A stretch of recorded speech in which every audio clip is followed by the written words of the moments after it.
Hi, I'm Dean. Thanks very much for joining me. This is Woodwork Journey, and today we're looking at the brand new saw from Evolution Tools. It looks like this, but it does this.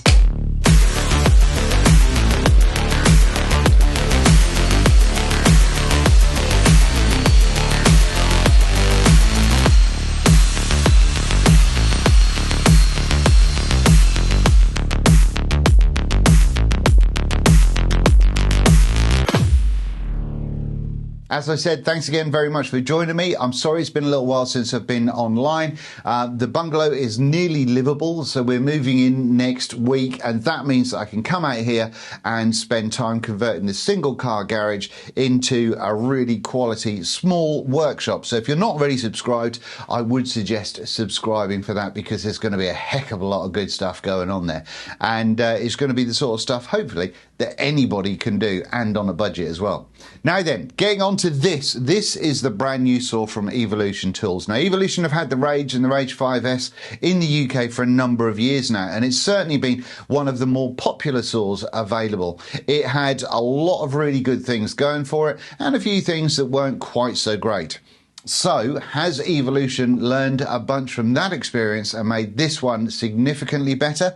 Well, I'm going to tell you all about that in this hopefully punchier video. And I say punchier because I've already recorded this review, but it was way too long. And I'm already hearing myself, and this is way too long. So let's just get straight into this. And I'm gonna, if there's any bits in here that you want me to expand on, let me know in the comments, and I'll tell you more. But there will be plenty of content about this saw in the near future. Let's get into it. Unlock it, and we have the rack and pinion fence that not only moves with the handle, but can be moved just with the fence itself. Why is it special? Because we've got it on this side and we've got it on the back side as well. So, straight cuts? Yes, please. Regular size mitre slots so you can get all your tools in them? Yes, please. Marvellous. A little button to twist out. You pull it, give it a twist, and a sliding table, which then means that if you want to, you can use this instead of making a cross-cut sled straight away at least, and that will give you more cutting capacity here of, I believe, over 300mm, while being fully supported, and obviously whatever angle you want with the mitre gauge. You're moving the saw around, so you probably want on-site tool storage. That there, black on black spanners, so you can probably very rarely see them, but they're there. And there's that shelf there that the crown guard goes on. A 90-degree elbow that you can fit on the exhaust, so that means that all the dust gets flung into there rather than on the floor. You can't see it because I've not got a torch, but down there is a scoop, which means that the air pressure created with the blade spinning is what pushes all of that stuff, all of the sawdust, out of the back. But poor photography means you can't see that, but it's there, trust me. How about toolless riving knife removal? By flicking that up, pulling that out, and then is your riving knife not straight with your blade? Well, we've got two Allen keys, one down here that you can't really see, and one just above it. Undo them, and that'll allow you to alter where the riving knife sits. Marvellous. We have a metal throat plate, and that means that goes in there lovely, and there's no deflection. It might be a little bit awkward to make your own throat plate, but I'll do a video on that when I have a go at cracking through to make one. But yeah, this one, no deflection, and come June, Evolution will be releasing a zero clearance one of these bad boys as well. While we're talking about the throat plate, we've also got adjustable little Allen-headed screws here. We've got two at the front and two at the back, and that means that we can adjust that to make sure that the plate sits exactly the right height from the tabletop. Under here, we've got the blade lift and raise system, nice and smooth. But also, we've got this lock, unlock, and then we've got a rack and pinion system to get the angle the way we want it, get that way you want it, and then lock it, away you go. The rack and pinion system just means that you can really dial in carefully exactly where you want that angle to sit, and that makes life a lot easier. You can also alter where this sits. I haven't done that yet, to make sure that the angles are all correct. Now also, if you find that you can't quite get 45 or you can't quite get 0, We do also have a little Allen-headed screw at each end. Undo those. That'll allow you to move the stop where it needs to be, and that's going to mean that you can get that to be exactly where you want it. This one's got a paddle switch, so you don't have to 3D print one. So we have a nice wide cutting capacity already, and that can go out to around about the 550 millimeters. So that's a nice cutting capacity anyway. However, what about if we want more? Well, that's easily done as well. If I just pull the fence in here so I can reach it, we've got this tab here and one at the back. Open both of those, pull them up a little bit more, lift, and then we can pop this onto the further back screw right there, and that gives us a little sort of 100mm extra length. The fence itself has a couple of grooves in here. You'll see these when you get closer. I don't know if the light's good enough to be able to get it. But what that means is when you want to do thin cuts, you can bring that over there, click that into place, and then you're able to do thin cuts however you want to do them. However, if you are extending the table out further than the base of this, you might need extra support. Now, this is clearly going to be too high. So if we lock that down again, pull that out and hit it to the next one down, bosh, that is now the same height as the table. So we've got two heights that we can put this extra fence at. We have got a T-track hole at the top here, which might be great if you're putting tenoning fences in or anything along those lines.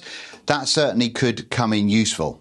Now, under the saw right here, this can be unlocked with the wing nut and then adjusted here to adjust this tilt side to side on the blade, so you can make sure that you're in absolute accuracy when it comes to cutting things down. I've got this within 1/1000th of an inch, and I'm more than happy with that. Further up in this area, this is where we've got the locking system for the fence, and if that needs strengthening or softening, you can do that as well. What about if you want to move it around though, Dean? Well, it's nice and light if you want to pick it up and throw it about. However, underneath here, we do have some kind of plastic feet with some rubber nibbles on them, and that means that you can go down onto a table. I made this table just out of the box that it came in because this is a pre-production model, and it's not going anywhere. It's not sort of slip sliding or anything like that. If it was staying on this, I probably would bolt it down, but they do also offer a like a folding leg wheel thingamajig that you can put it on as well. Quick cut test. We've got 3 different types of wood. This is 18mm structural ply.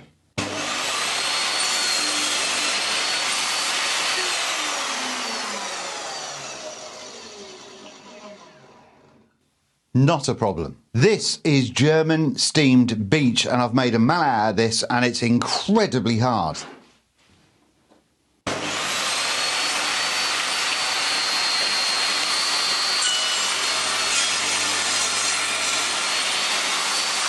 No problems there. This is hard white maple, and probably the densest wood that I own, and is incredibly difficult to cut through.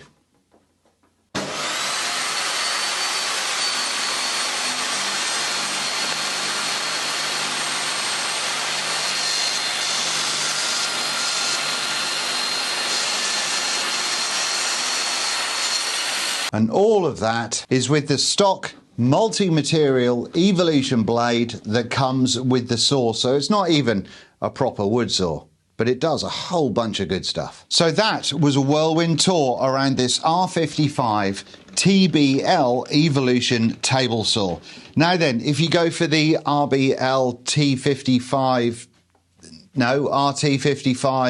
TBL Plus, you get a bunch of other things like an extending back table, you get a slow start, a better brake, all of that kind of stuff. And there's a bunch of good things. I'll put a little screenshot up here at the moment, but I'll make sure that I do link to Evolution's website as well. That's going to be able to tell you all about the saw and all about the differences between this base model and the Plus model. So how do I feel about this saw? Well, first things first, I think it's a fantastic upgrade from the previous Rage 5S. I never had one, but my dad did, and so I used that from time to time, and it had good and bad going along with it. Now, I know there are some people that have had Evolution saws forever and love them, but work around the sort of challenges that they have with things like the fence, for instance.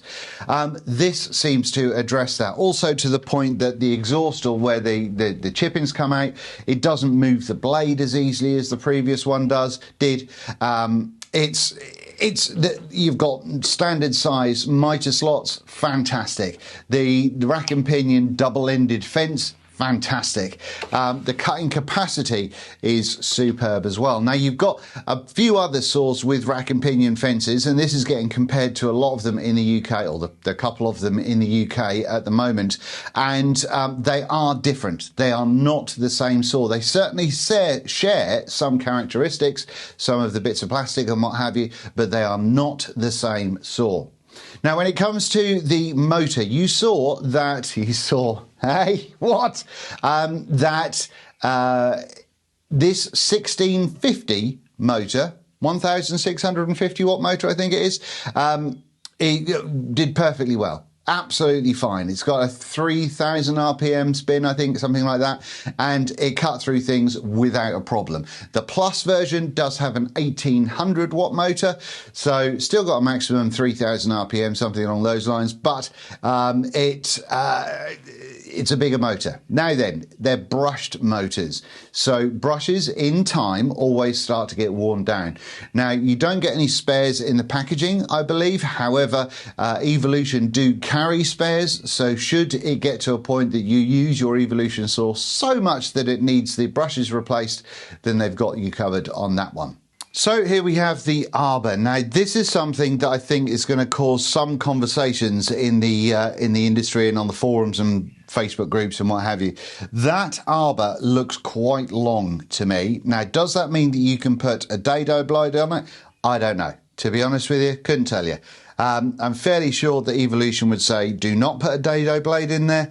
However, there's a lot of talk about dado blades, and I don't think we really need to worry about them. I'll talk about that in a moment. Sorry for the camera shaking.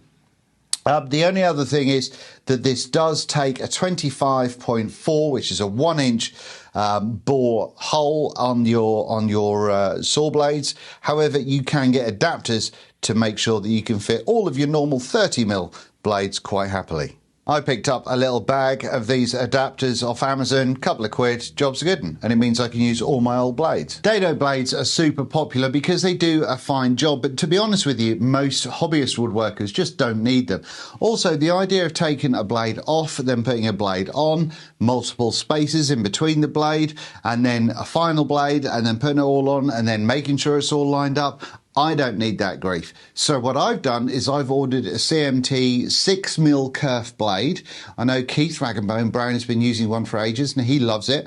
I ordered a cheap one of those off Amazon and that should arrive today. I'd hoped that it was here before recording this review. Unfortunately not. But I will do a video about that at some point in time. But it means that with one single blade change, you can get a 6mm kerf, which will help when it comes to grooving out things like drawers or cupboard doors, I guess, or boxes or any of that sort of nonsense. So that's as close as I'm going to get to a dado blade. So while this may have a potential for using certain blades, also the fact that you'd have to use ring spacers on them, I don't think is a good idea. Okay, Dean, it sounds all good, but there's got to be a flaw in it somewhere. Otherwise, you're just one of those YouTubers that says everything's brilliant to please people. I'm not one of those people, and I've got no issue with offending companies. So let me tell you what I think could have been better. Now, my version of this table saw is a pre-production one. However, the table is flat. I've managed to put a straight edge on it, shine a light through it. Brilliant. Happy with that. The only place it goes slightly awry is right at the back of the sliding table, ever such a hint higher than the table itself. Now, I've not seen if that's something that you can adjust. I will be looking more into it, but it's been a bank holiday and all that sort of stuff, so I've not been able to reach out to Evolution to ask them. But again, this is a pre-production model, so I imagine the quality assurance people will be on top of that, so yours should be flat. When it comes to the table, obviously we've got this kind of aluminium kind of folded whatever it is. It's not the same as a cast iron, obviously, and that's, you know, part of the cost saving. However, it does mean that you can't do things like use magnetic kind of things that attach to your tabletop, which is a nice to have on cast iron tables, but certainly not an absolute necessity. So it's not really that much of a big deal, but just something worth mentioning. When it comes to the general build, there is a lot of the ABS plastic used in various places, but once again, cost-saving measures. Now, I don't have any problem with that for a workshop saw. I think that's fine. I don't know how that would be if you're throwing this in and out of the back of a van all the time, but yeah, for what I need it for, absolutely fine. Again, just something for you to be aware of. The mitre gauge on this is way better than most table saws that I've used. However, there isn't much really play side to side as you get with most ones, but there is a tiny little tilt section going on. So, you know, the great thing is we've got full-size mitre slots on this now, so you don't have to use the mitre slot, the mitre gauge that comes with it, although you can if you want to, and it'll certainly get you out of bother. I've got this aftermarket gauge, which I will be doing a review on very soon, and this works brilliantly. I mean, the bar is super long, so it sort of takes up the space on these pretty quickly, but you know, it'll do the trick and it'll be super accurate as well. Initially finding out I was only getting the 1650 motor instead of the 1800 bummed me out a little, not gonna lie. However, you saw how easy it went through the maple and the German beech and all that sort of stuff, and I've had no problems with it. So while I imagine it will bog down if you go too crazy on it, I'm yet to put it through its full paces, and that's why this isn't a full review, more of a first impressions, because yes, I've been using this for nearly a week now, and daily as well, but it's a long-term use thing that we've got to find out about. Otherwise, this video would take forever. Two safety things that aren't, well, you decide. One of them is a slow start. Not really safety, but more because this is a kind of an upper area for a beginner to purchase. Then the hard start of the lower base model version, this one, can be scary. And I know that can be scary to non-woodworkers that aren't used to such a thing, because having a 250mm blade spinning at 3000 RPM at your face is quite terrifying. And when it makes the lights dim a little bit because it's really jumping into action hard, then that can be quite scary. Now, the better model does have a slow start and a better brake, which is brilliant, but I do think the slow start should have been included in this model as well. That being said, you can add one as an aftermarket piece. One more thing is in the instruction manual, it shows that someone's cross-cutting, well, I mean, they're pictures, so it's not someone. It shows cross-cutting a wider bit of board than it is long and going right up against the fence. Now, we know that unless you're in very specific circumstances, it's not safe to do that kind of thing. But again, because this is a upper area for a beginner or someone that's relatively inexperienced, I don't like the idea of seeing something like that in an instruction manual where they could start getting into bad habits right at the beginning of their woodworking career, and then that puts them off things. So I'd like to see, it's a small thing, but it's just from a safety point of view, I'd like to see them change that in the manual that I downloaded. All in all, to finish up, I think this is a fantastic saw. I believe this is coming in around about 350 quid. Can't quite remember. I will leave links down below. They haven't paid me to do this review or anything and say nice things or anything like that, but I do think this is genuinely a solid saw. Oh, one more thing that's a little bit of a bummer. It's loud. It's 100 decibels is what I measured it at. Now, I measured this at 100 dB, which I thought was a bit bonkers, but at the same time, I then thought, well, let me just check it against my track saw. And my Makita SP6000 track saw is exactly the same. It just seemed that this is a bit bonkers. So I would suggest wearing hearing protection when you're doing it. Obviously, I don't know if brushless motors would be any quieter. Obviously, an induction motor would be significantly quieter, but you're also spending a lot more money on those kind of things. So just something to be aware of. Get yourself some ISO tunes or something like that so you can just keep hold of yourself. My tinnitus is nuts anyway, so I think the next stage is just deafness.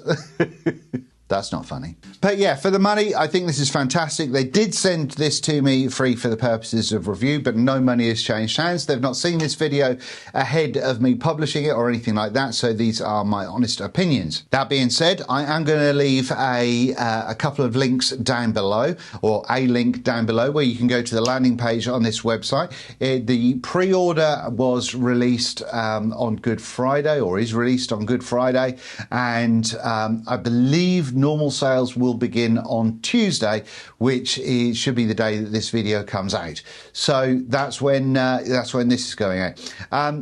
I will get a small commission if you do buy one, but don't, never buy anything just on one person's opinion. Always check plenty of reviews, and I'm sure there will be lots of these going around. But yeah, if you do decide to get one and want to use my link, that will certainly help out the channel. That being said, you do get 10% off the rest of the website with the code JOURNEY. So that's it. This is the new Evolution R255 TBL. You've got the better version with the pull-out rear support and the stronger motor and the soft start and all that sort of stuff.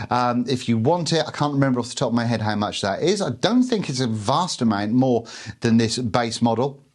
But should you go out and buy it, entirely up to you. I think it's quite good. I am still building the other table saws that I've been making content about, but I will be using this one as well. I've never used a scale on a table saw before because I've never found it remotely helpful. This, however, has been bang on every time, and so I've been using it when I've been making the cabinetry for the kitchen and bathroom. So yeah, I think this is great. It's loud, it's a little bit angry, and there are some cheaper parts on it, but it's a not expensive saw. At the end of the day, you're not spending £1,000 on a cast iron induction monster.